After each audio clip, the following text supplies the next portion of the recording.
I just played every Jimmy Neutron game ever made just to see if our favorite boy genius can pass the ultimate test, the test of time. As always, if you want to see more content like this, leave a like on the video, hit that sub button. Now let's go save Retroville one last time.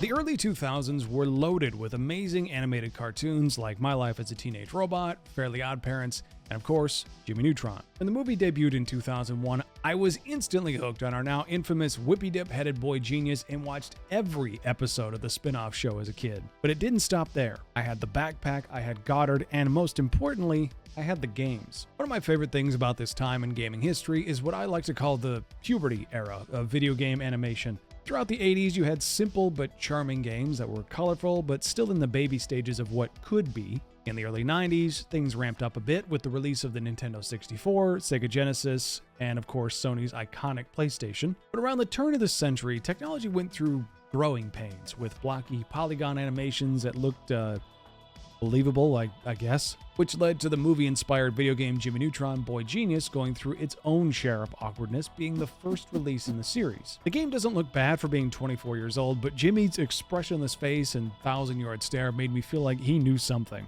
Like he knew he was trapped in a video game and couldn't figure out how to escape. Even Jimmy is subject to the pain of perceiving man-made horrors beyond comprehension. The main menu is really neat. I genuinely miss the hub-style design of having to walk to adjust your settings and modify whatever you need. I understand why games don't do it as often, if at all, but I do wish somebody would still implement it. The game is remarkably simple and straightforward, with Jimmy meeting Nick in Retroland, much like the movie, and having to collect a series of prizes from different rides they're in to progress to the next level.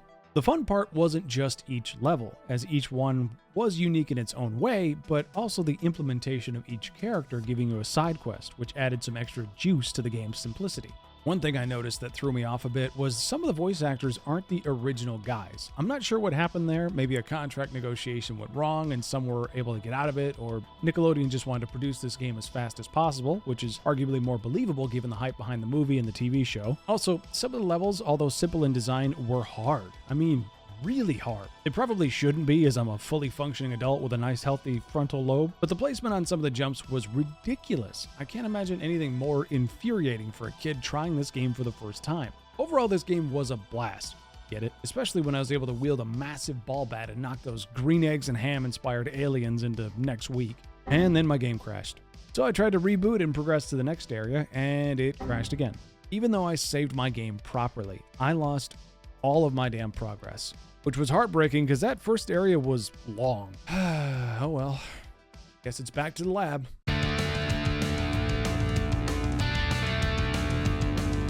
Despite the uncanny valley we saw in the first game, Nickelodeon charged forward and worked hard to create yet another hit release. At this point, they were riding the waves of gifted writers and animators, so they dropped Jimmy Neutron vs. Jimmy Negatron in 2002. I don't know what Nickelodeon was on when they came up with some of these names like Negatron, Negachin, and Nick or Treat Live. It's time to kick off Shriek Week with Nick or Treat Live! You know, I'm just going to leave this one alone. This game has a special place in my heart and on my old Windows 98 machine from back in the day because it was amazing. Somehow the graphics looked worse but better, if that makes sense. I don't know how to explain it, but even as a kid, I wasn't totally sold on everything. This time, Jimmy faces off against his negative twin from another universe who is hell-bent on ruining everything he holds dear. You get to go everywhere too. You escape an underwater base, use a crane to build a sub and go back underwater later, go through Egypt, kind of, and even go inside Vox. Yet another awesome part of this era was the visualization of the internet. Some of you might be too young to remember the movie Hackers from the 90s, and if you haven't seen it, you need to. In the Vox level of this game, it's more than clear the developers took some inspiration from that movie, plus The Matrix, plus a few other fads at the time. Also, something to this day that makes me giggle is the music. You mean to tell me Nickelodeon, at the peak of their success,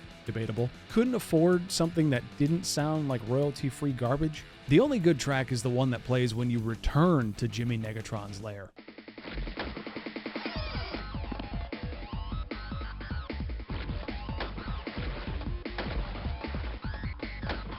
That could easily be a hardstyle track. Somebody Please, someone get on that. One thing I think they did really well with this game was adding bonus knowledge in a way. There's a point at which you get to tour the Purple Flurp Factory, which by the way is high up on the list of cartoon foods that I would pay good money to be able to eat. And it feels like we're getting secret knowledge, like new lore about the Neutron universe. Some of the final missions in this game are super fun too. You need to feed a giant Carl to calm him down, like he's a fat asthmatic version of the Hulk. Hit up the Purple Flurp Factory to eliminate the production of the addictive and controversial Black Flurp. I have to get through to the factory and get rid of all that black flurp. And then you get to shoot a bunch of robot dinosaurs while flying the infamous rocket ship. And of course, you get the comedic ending of the evil Jimmy ending up behind bars because his idiot robot assistant mistook him for regular Jimmy. At the time, this was the best game I had for my PC, partially because PC gaming wasn't as big as it is now, and the family computer, man do I sound old, was barely able to run anything. So naturally, when my mom brought home a brand new PS2, I begged my parents for this next game.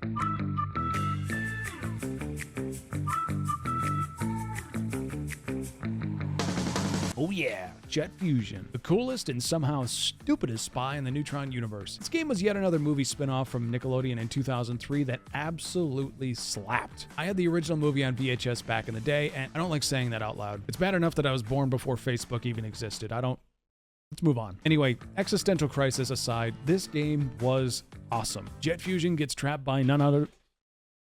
I don't know if that picked up on the mic, but my cat is throwing herself at the blinds because she saw a fly outside. Every time I try to record, they gotta do something. Every time. Jet Fusion gets trapped by none other than that dastardly, evil, and alarmingly short Professor Calamitous, who is fixated on being evil for the sake of being evil. He just is, man. I don't know why. He just is. Funny part about all this is Jimmy caused it, in a way. Tried to make his book report come to life, completely ignoring his homework assignment instructions as usual, instead changed the world for the worse. Now it's his job to clean it back up by fighting off ninjas, sentient lamps, and ninjas again, but with buckets on their heads. But before that, you have to break out of school. Bullies in this game were terrifying to me as a kid, and still are a little bit. There's something about having limited batteries that charge your shield that adds a really tangible tension to this game. Every time I ran out of juice, I was stressing, especially when I accidentally wasted all of my battery power blowing up my dog.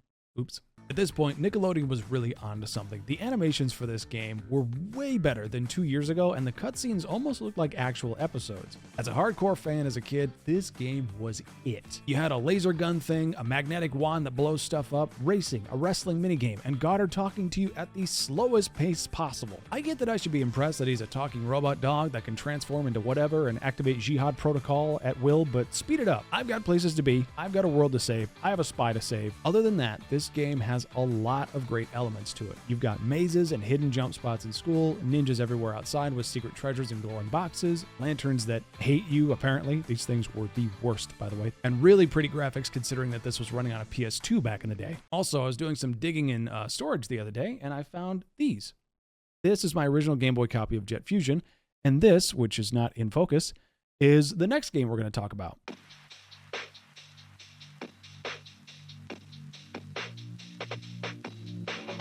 I don't know what was going through my head as a kid to demand portable versions of these games, because I gotta be honest, they look awesome enough on the PS2. What's not awesome is how my ROM got corrupted while I was recording this at some point, and the game wouldn't let me go any further than the tutorial. But that's not gonna stop the conversation. Attack of the Twonkies was a wild part of the Jimmy Neutron series, both in the TV show and in the game. These little reptile ball alien things showed up in Retroville and are now causing chaos.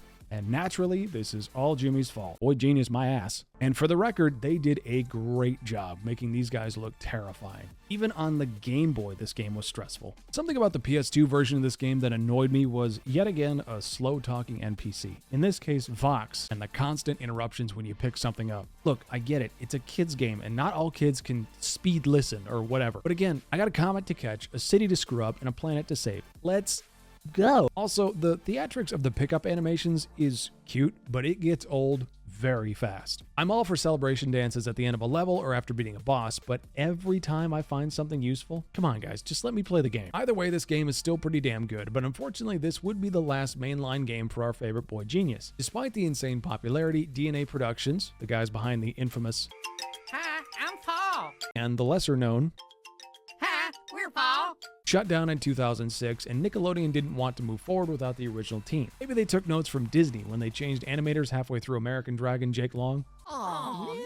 Either way, the hype was dying. Merch sales were dropping, and despite the iconic crossover episodes into the Fairly OddParents, Jimmy Neutron was fading out. Nickelodeon instead decided to focus on other projects, but that won't stop the nostalgia. We all love our favorite whippy dip. Now, if you enjoyed this video, hit that like button, hit that sub button, and let me know if you want to see all 55 spin-off games in another video. 55 spin-off games. I gotta tell you, some of these look great, some of these look horrible. So let me know in the comments below what you want to see next. And as always, I'll see you next time. Whoa, check it out! Neutron has the moves! Well, how about next time you get a board that can handle the Neutron style? Later, Nick.